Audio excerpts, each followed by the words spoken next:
Hello, everyone, and welcome back to Shaping the Future AI and Innovation. I'm Dr. Ali from Dubai. Today, I want to start with a question, and I believe it may be one of the most important questions we need to ask about artificial intelligence in 2026.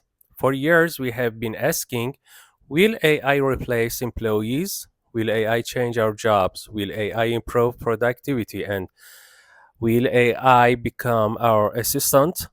But I think these questions are already becoming outdated because here in the United Arab Emirates, something much more interesting is beginning to happen.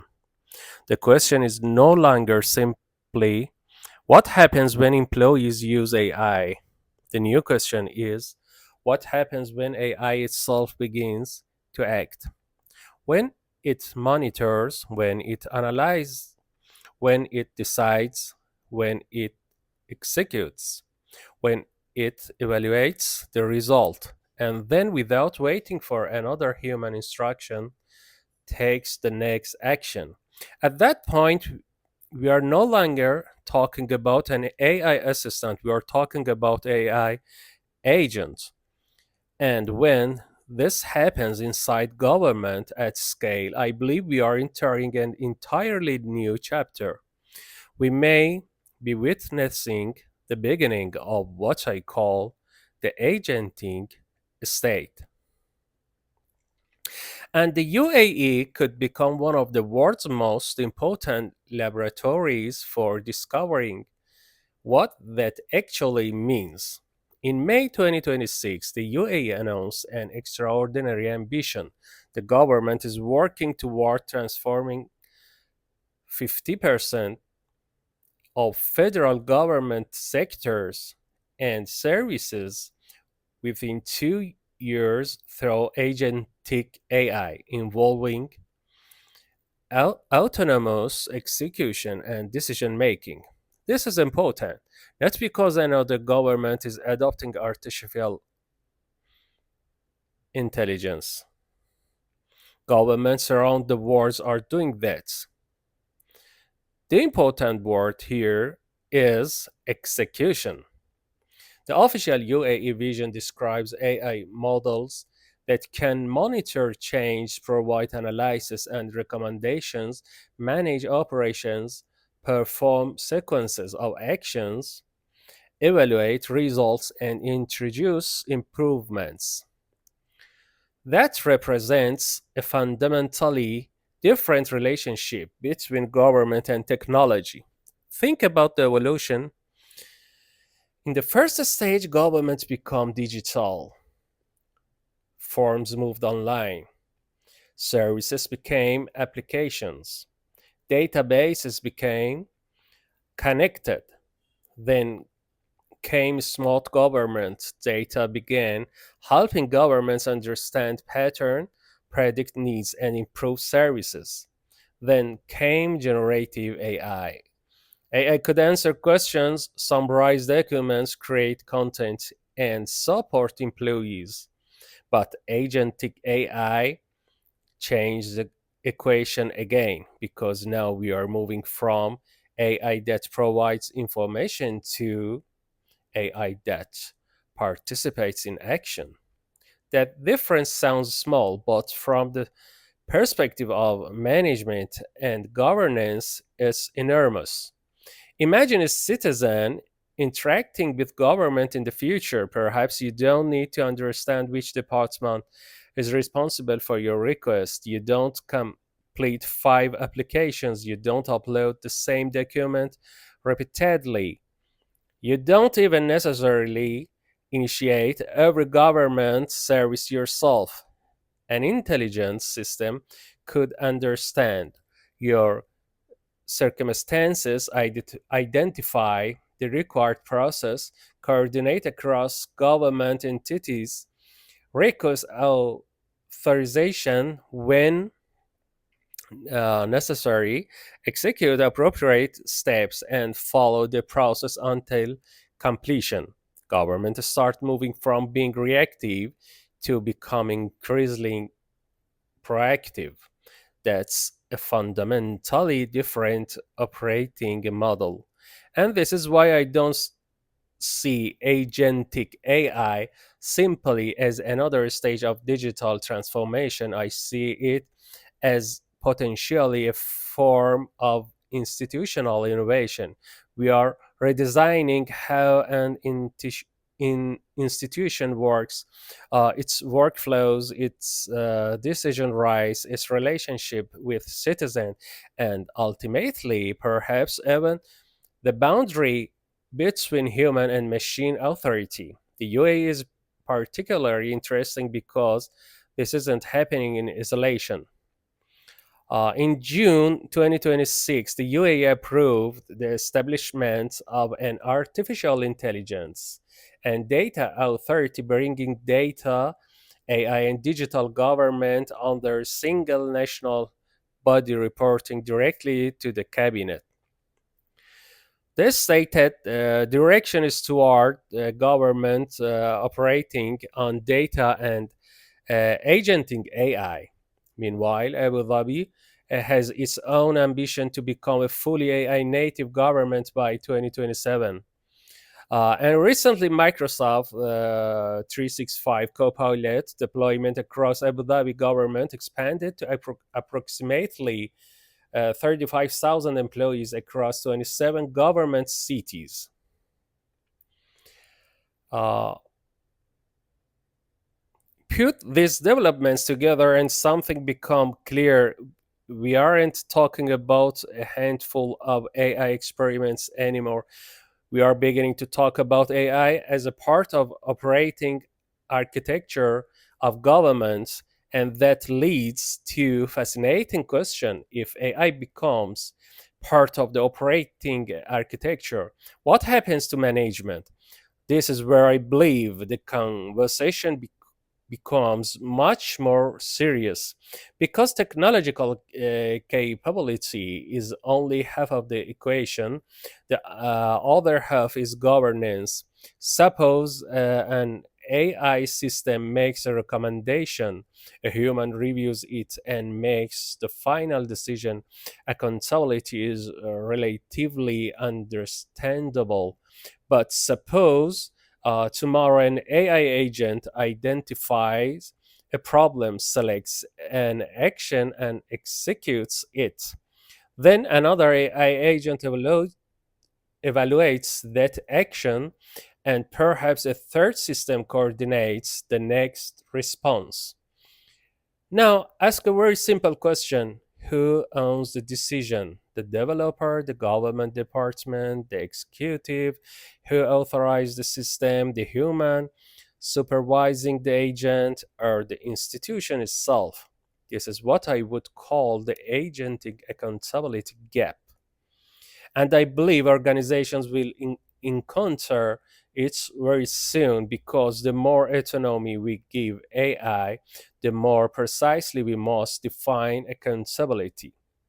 There is another issue, decision rights. Every organization has decision rights even when they are not formally documented. Someone can approve a payment, someone can hire an employee, someone can access particular information, someone can sign a contract, someone can make a policy exception. Now, introduce autonomous AI agents.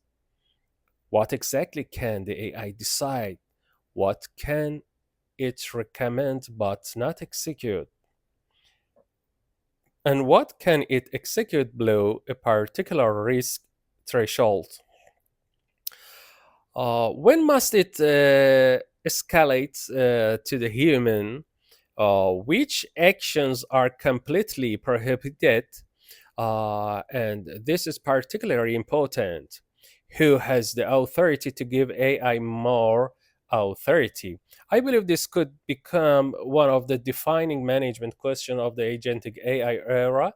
The future of AI governance cannot simply be about asking, is this algorithm ethical? It must also ask, what authority have we delegated to this machine? Then comes reversibility. Suppose an AI agent makes the wrong decision. Can we stop it? Can we reverse it action? Can we reconstruct exactly why the action occurred? And can we identify every downstream system affected by that action? In traditional software, we often think about reliability. In agenting AI, we need something more. We need governed autonomy, because autonomy without boundaries isn't intelligence. And institutional scale, it's a risk. And this is where I believe the UAE's experiment becomes relevant for beyond government. Every CEO should be watching it. Every board should be watching it. Every transformation leader should be watching it. And because corporations are approaching exactly the same question. Imagine a company in Dubai 5 years from now.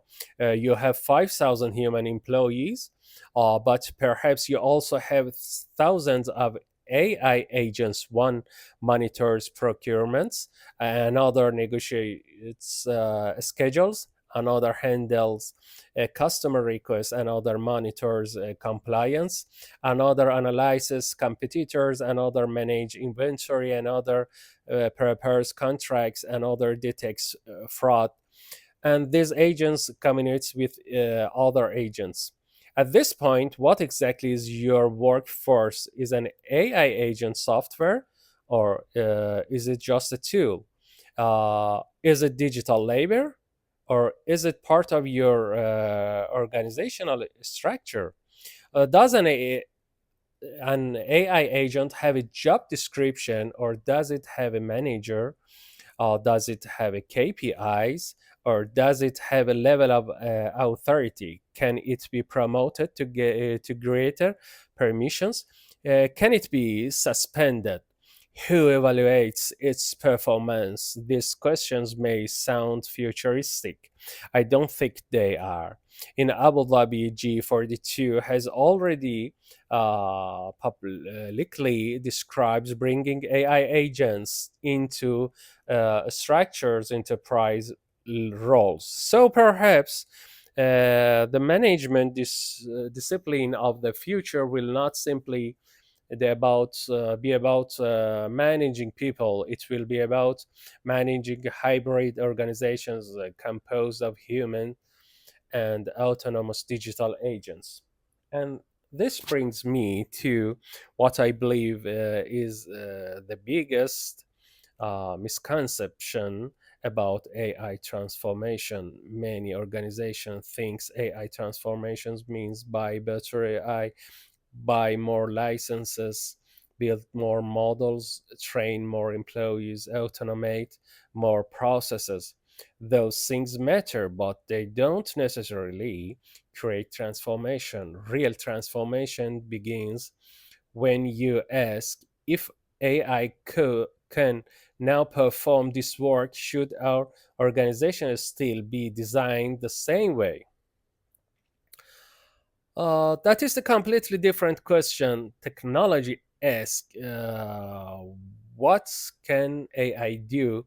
Innovation asks, what can we now do differently? But leadership asks, what should we become? And that, for me, is that the most interesting question. The GCC may have a particular advantage here, not simply because it has capital, not simply because countries such as the UAE and Saudi Arabia are investing aggressively in AI infrastructure, and not simply because the region can access sophisticated technologies. The advantage may be something much less technical, a speed of institutional experimentation.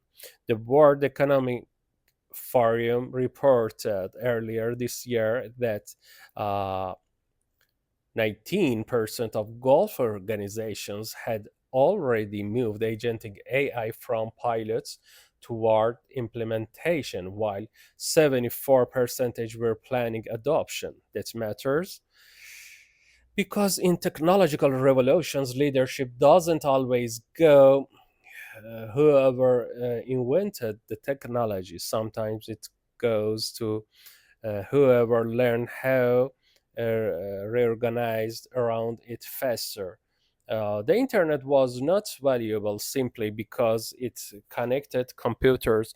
It became transformational when it produced entirely new business and operating models. AI may follow the same pattern. The ultimate winner of the AI era may not be the countries with the largest number of models.